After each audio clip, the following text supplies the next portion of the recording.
Mentes Vencedoras, apresentado pelo psicólogo Miura, o podcast de entrevistas inspiradoras que retrata a trajetória dos campeões, o quanto a inteligência emocional, os fatores psicológicos afetam nos resultados, mostrando que o desenvolvimento psicológico é treinado para se atingir a excelência profissional. Boa tarde, Brasil! Aqui é o psicólogo Miura. Estamos aqui na TV Altiora e vou apresentar o programa Mentes Vencedoras, um programa que nós vamos fazer entrevista num formato de podcast, entrevistando grandes personalidades, tanto do esporte como do mundo todo também. E vamos hoje apresentar um primeiro programa com Deola, um goleiro aí ídolo, jogando 15 anos no Palmeiras, jogou no Vitória, Fortaleza e mais, ele jogou aqui também no Bragantino. Em todos os programas nós vamos estar apresentando essas personalidades e de terça-feira ao meio-dia vamos apresentar uma primeira parte e na sexta-feira ao meio-dia a segunda parte, para que vocês possam ter um entretenimento maravilhoso e saber de grandes histórias de como essas pessoas chegaram ao sucesso, como eles levantaram troféus, como foram campeões no ápice da sua carreira profissional. E vamos falar muito então da mentalidade dessas pessoas, que muitas vezes são histórias inspiradoras. Então vamos lá e vamos acompanhar. Sejam bem-vindos aí para o primeiro podcast Mentes Vencedoras, onde temos aqui um convidado especial, Deola, do Palmeiras, e junto aqui na bancada o Júnior, que vai fazer muitas perguntas, principalmente esse olhar do lado de fora. Eu, como psicólogo do esporte, clubes por onde passei, a gente vai falar muito sobre a mente vencedora de um atleta, de um técnico ou até mesmo de um dirigente. E aí sejam todos bem-vindos a participar desse programa que vai ser um grande sucesso. E aqui estamos com o Júnior. Júnior, se apresente para o pessoal. Fala, galera. Queria agradecer aí o grande convite do Miura, né? E fazer parte desse podcast aí com essa fera aí que é o Deola. É uma honra, né? E agradecer a todos aí pelo que seja uma boa resenha aí. E tá aqui o Deola, Eliton Deola, um grande goleiro aí que a gente assistiu, participou, confrontou, 16 anos de clube, vai falar um pouco do Palmeiras, vai falar o que é ser um goleiro, mas seja bem-vindo, Deola. Valeu, Miurinha, valeu, Júnior. É um privilégio, né, de estar estreando o programa, né, é uma responsabilidade muito grande.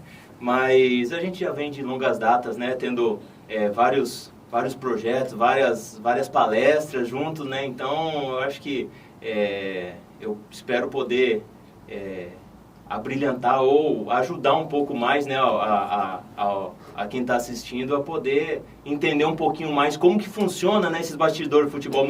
As pessoas veem muito o que acontece no jogo, o que acontece e discute futebol, mas elas não sabem o que acontece por trás dos bastidores, né, o que você precisa fazer para estar bem concentrado ou bem focado na hora de um jogo, né, e a gente, né, vamos tentar falar um pouquinho mais sobre isso hoje.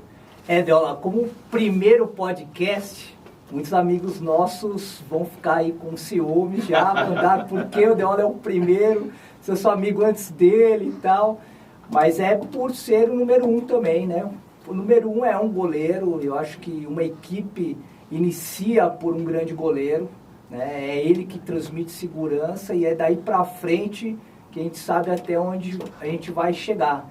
E eu gostaria muito, Deola, que você pudesse contar assim, como aconteceu ser goleiro, né? Porque as histórias são muito variadas de todos os goleiros que a gente conversa. Além de tudo, quando você falou, muitos projetos juntos, né?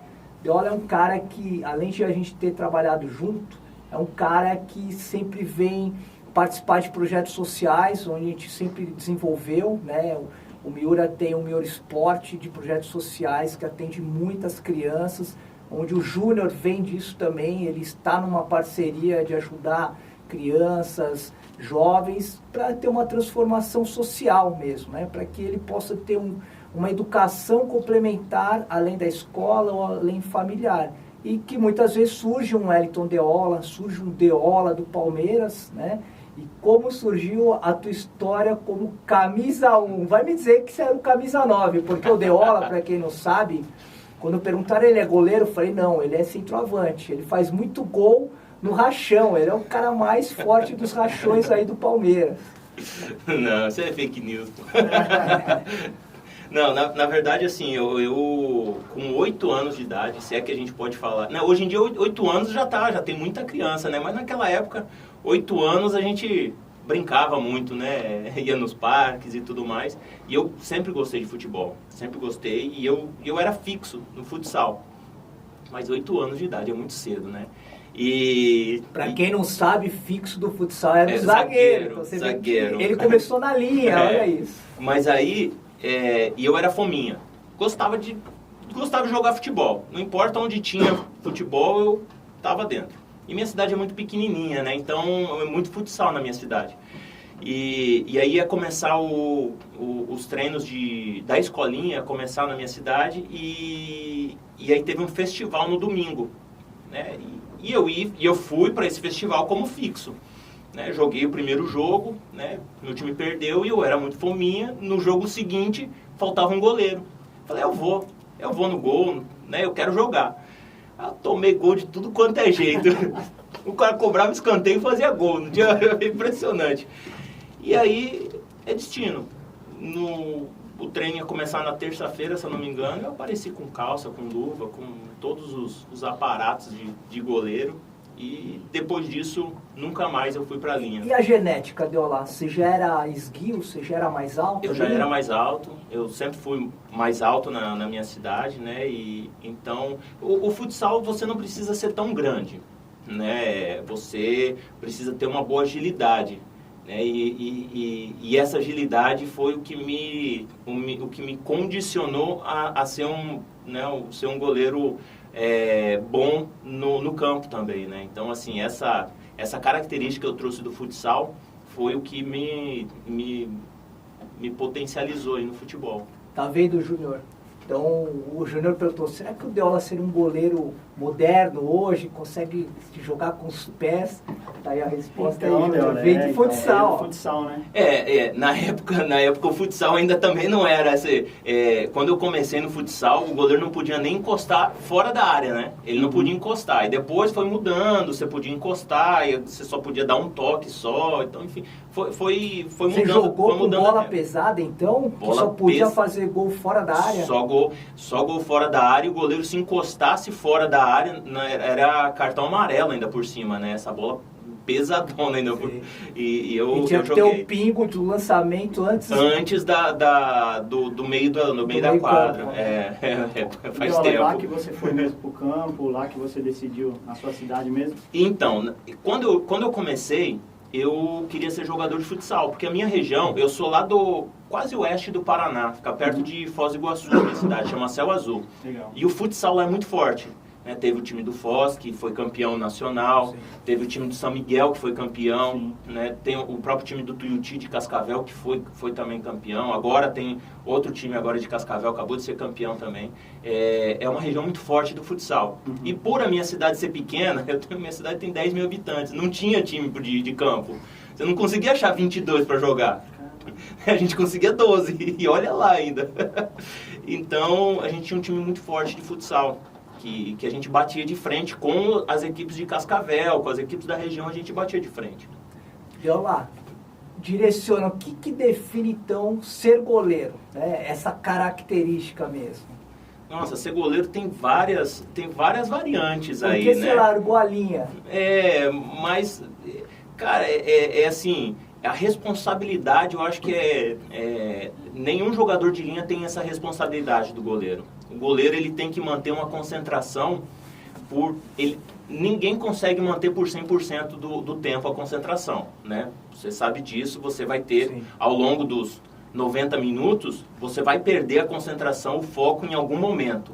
Ou seja, uma olhada e voltar ao normal. Só que o goleiro, ele é o que menos pode perder esse foco. Se ele perder o foco por 5% do tempo, pode ocasionar um gol. Então, eu acho que essa responsabilidade de você você tem que ser um líder. O goleiro tem que ser um líder, tem que ter um comando forte, as pessoas têm que entender o seu comando, né? E eu acho que isso enxerga tudo, né, Del? Isso, você tem uma visão mais ampla do... Então eu acho que o ser goleiro é mais isso daí. Você tem que manter um foco e você tem que estar o tempo todo ligado, porque uma distração vai ocasionar um erro ou um gol e você vai ser muito cobrado por isso. As nossas cobranças são até quando a gente não toma gol, a gente é cobrado. Com certeza.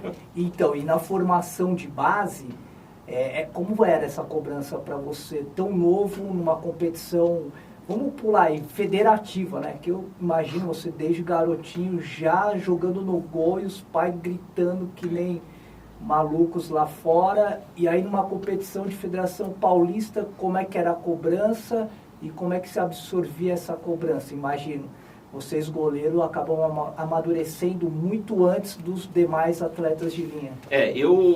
Uma das coisas boas que o Palmeiras fazia na época, e hoje está sendo copiado por muita gente, o goleiro da base, ele treinava como profissional. Então eu com os meus 17 anos, quando eu cheguei no Palmeiras, eu comecei no Atlético Sorocaba, que era um time menor e tal, fiquei lá, né, para fazer essa transição, né, de futsal para campo, e depois eu acabei vindo para o Palmeiras, né? Então assim, eu saí de um clube que não tinha torcida para um clube que tinha, né, uma torcida gigantesca e jogo de categoria de base enchia, lotava estádio, e só que a gente treinava como profissional. Então você com 17 anos, você já treinar com os de 30, né, quando eu comecei a treinar, eu já comecei a treinar junto com o Marcão, com o Sérgio, mas também tinha Arce, né, tinha Gamarra, né, tinham jogadores experientes. Assunção?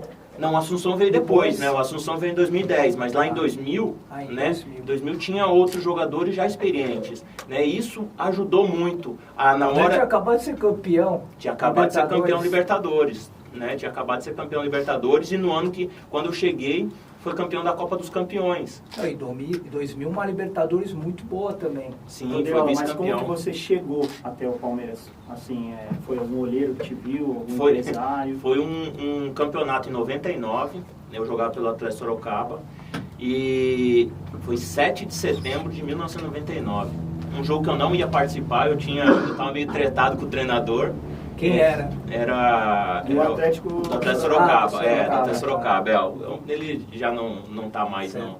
Eu tinha uma personalidade forte, né? Eu não concordava com algo que ele tinha, mas enfim, a gente acabou dando umas rusgas lá, e eu era o único goleiro. Eu falei, não vou pro jogo e tal. Mas aí eu fiquei pensando, eu vou contra o Palmeiras, né? Eu tô prejudicando a mim mesmo, e eu prejudicando também meus companheiros, né? Acabei indo. Foram mais ou menos foi mais de 30 atuações minhas, né, defesas difíceis, né, aproximadamente umas 20 defesas difíceis em scout mostrado para mim depois. O jogo foi 1-0 para nós. Ali eu carimbei ali começou uma conversa, e isso foi em setembro.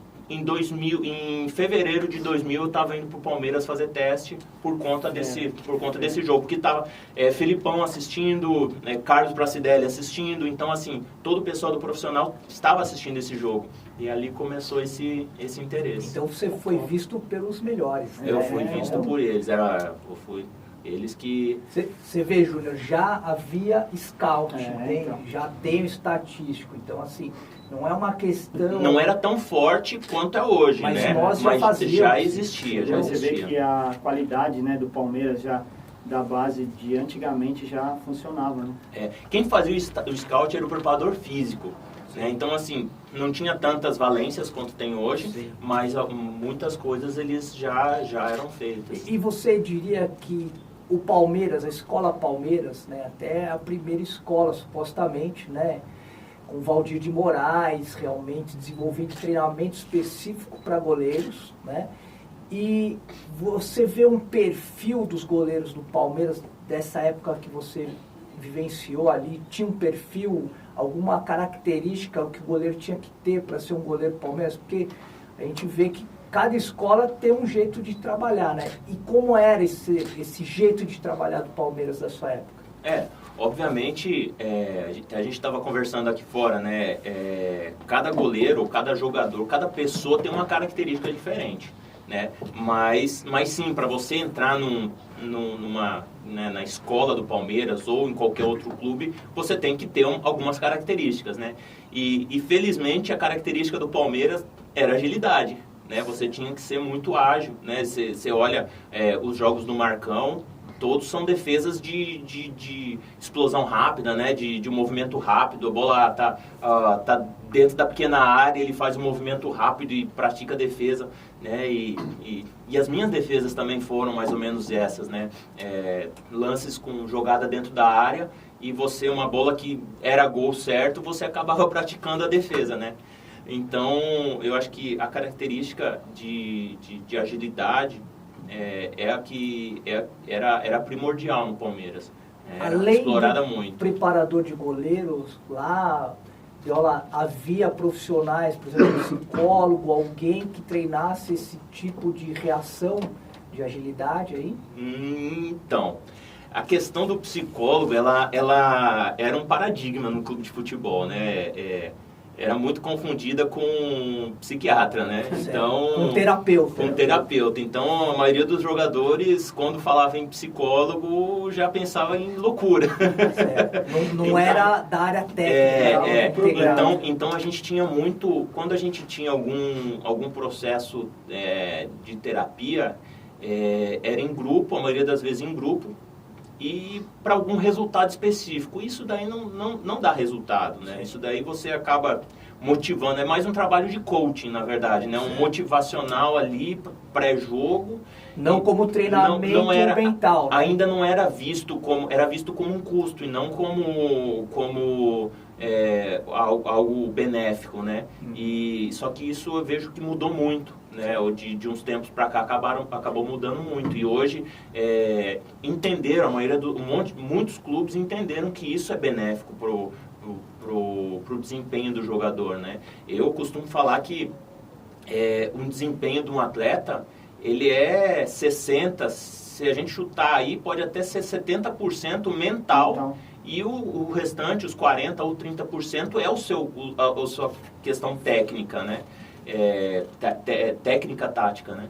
Então, o psicológico é o que mais influencia no seu futebol. O que vai dizer se você vai fazer um bom jogo ou não é se você está preparado mentalmente, né? Porque às vezes você erra um passe e aí a torcida já vai te vaiar, né? E aí você vai ter que encostar na bola de novo com a torcida te vaiando. E aí você vai estar com a cabeça fria, né? Você vai estar concentrado para aquele momento, para aquela situação, e você tem que estar bem, porque senão você vai errar de novo. Aí as vaias vão potencializar e aí só substituição vai resolver, né? Olha, e essa parte assim de antes do jogo, o que era mais difícil para você? Antes do jogo ou no dia do jogo? A ansiedade, às vezes uma insônia de dormir, o que era mais difícil para você?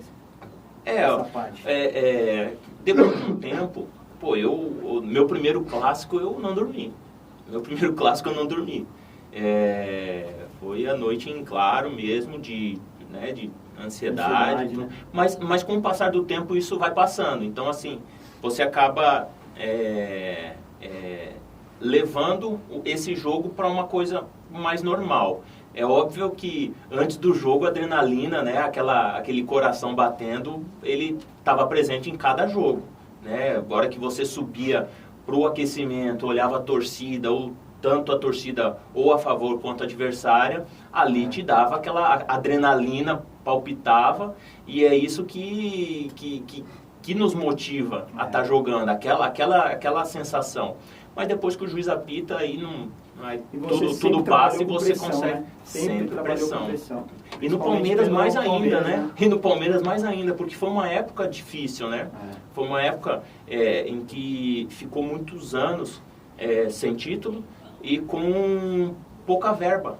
Né? Hoje, praticamente a verba que o Palmeiras tinha mensal, que hoje paga um ou dois jogadores.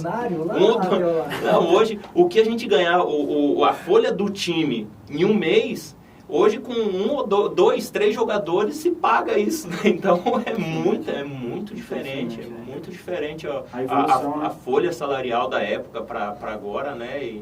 E tinham problemas, né? Porque saiu de uma era Parmalat, que eles investiam, para depois vir para a mão de novo dos conselheiros, né? Do próprio presidente do clube.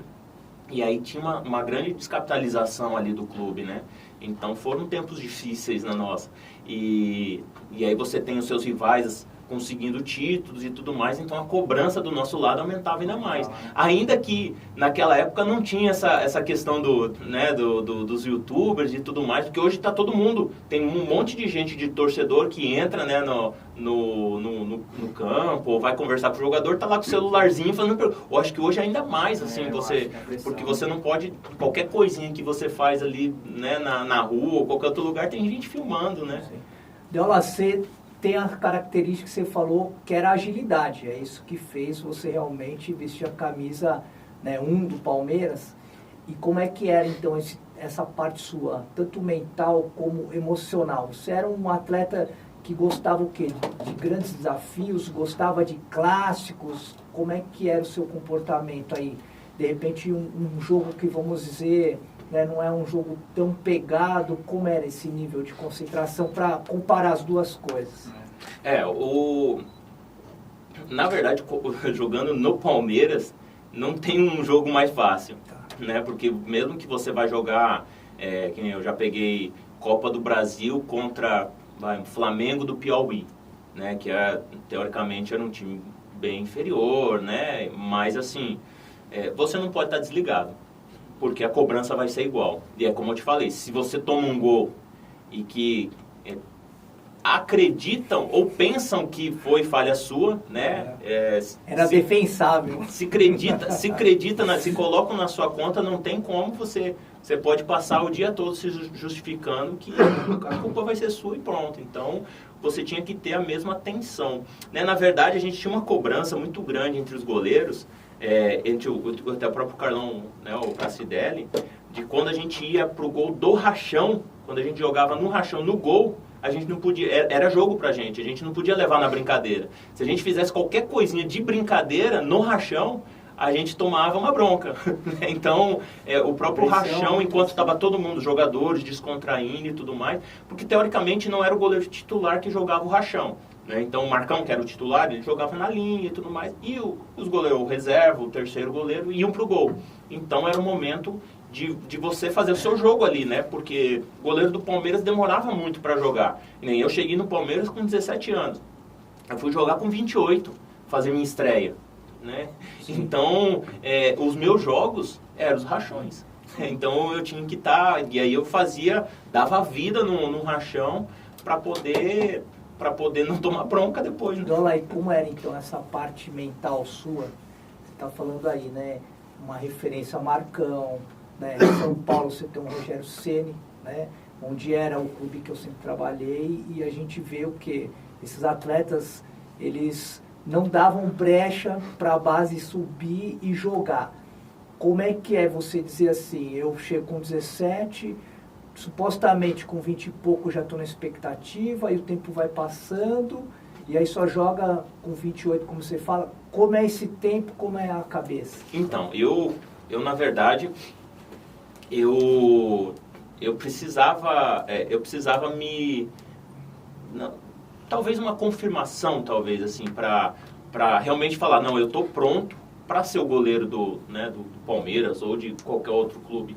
Então eu acabei sendo emprestado. Sim. Eu fui para alguns outros clubes, né? Então de 2006 eu passei pelo Guarani, 2007 passei pelo Juventus, pelo Barueri, Grêmio Barueri, que estava na segunda divisão do Brasileiro, né? Então assim, eu acabei passando por diversas divisões. Eu joguei Paulista, todas as divisões do Paulista eu joguei, né, com o Palmeiras B e também com outras equipes. Então eu joguei desde da B2, que na época existia B2, B1, A3, A2, A1, joguei todas as divisões. Joguei Série D, joguei só Série C que eu não joguei. Então joguei Série D, joguei Série B. Então eu fui me qualificar fora do Palmeiras, para quando eu tivesse a oportunidade eu não sentisse tanta pressão, porque uma coisa é você estar lá jogando juniores do Palmeiras, e outra coisa é você joga os juniores, daqui a pouco você vai fazer um jogo no profissional. É totalmente diferente e tem um abismo de diferença, né? Então, eu acabei optando por passar por todas as divisões possíveis, né? Para poder me sentir apto e falar, não, agora eu tô tranquilo e quando eu entrar eu tiver oportunidade no gol do Palmeiras, eu não vou decepcionar. E tanto é que foram 107 jogos, né, como titular do Palmeiras, né? Então, isso, se não fosse, acho que essa base, essa estrutura que eu adquiri ali atrás, talvez eu não ficasse tanto tempo. Fala então, como é que é essa mente para um clássico, né? E o nosso grande clássico de Palmeiras em São Paulo é Corinthians, mesmo você ter vivenciado outros tipos de clássicos em outros estados, né? Como é essa preparação, e não só a preparação, porque muitas vezes a gente vê assim grandes trabalhos nos treinamentos dos atletas e chega no jogo, sente o jogo. Como é que é essa atuação em clássico Palmeiras e Corinthians? Esse negócio de sentir em jogo, né, muita gente acaba sentindo, a perna fica pesando e tudo mais, mas vai muito também do que você vem desempenhando ao longo dos outros jogos, né? Eu acho que é muito ritmo de jogo. O ritmo de jogo conta muito, né? Então, se você está num ritmo de jogo bom, fazendo boas partidas, você vai sentir menos na hora que chegar num clássico. Agora, se você tiver altos e baixos, na hora que você chega num clássico, a chance de você sentir é muito maior, né? E é uma atmosfera totalmente diferente, né? Se você jogou no final de semana e o clássico é só no outro domingo, você vai passar uma semana toda digerindo esse clássico, porque a imprensa vai falar, vai estar todo mundo comentando, né? E as perguntas de baixo, né? Você vai passar ali pela zona mista, as perguntas vão ser só referente ao clássico, e normalmente vão ser falando bem do outro time, mal de vocês, né? Porque o jornalista acaba fazendo esse ponto desse jogo, né? Para tentar fisgar qualquer coisa. Então, até isso você tem que prestar atenção para não cair em armadilha, para não dar nenhuma margem para o outro time, alguma coisa, né? E isso aconteceu a gente quando eu estava no Fortaleza. É o Marinho, né? Que jogou no Santos, Flamengo. Sim, e tal. Ele falou ele acabou soltando, né, falando, o Ceará vai levantar outro título, porque esses caras acho que tinham 4 títulos, né, 4 anos consecutivos, se eu não me engano, que o Ceará ganhava. O Ceará vai ganhar outro, não sei o quê. E a gente, Ceará segunda divisão, com um poder aquisitivo muito maior, Fortaleza muito tempo na Série C, né, um poder aquisitivo menor e tal. E quando a gente pegou aquilo ali, pregou no vestiário e tudo mais, falando, Ceará vai ganhar, isso, aquilo. No fim, quem foi campeão foi nós. Então, assim, é o que você falou, combustível. E a gente tinha que tomar cuidado, né, para não fazer isso, né, não dar arma para o outro time, que era usado muito. Esse jogo psicológico é muito forte. E os primeiros clássicos, sim, são muito difíceis, né? Como eu falei, eu não dormi no primeiro clássico, né? Ansiedade, nervosismo, você levantava para ir no banheiro o tempo todo e não tinha nada.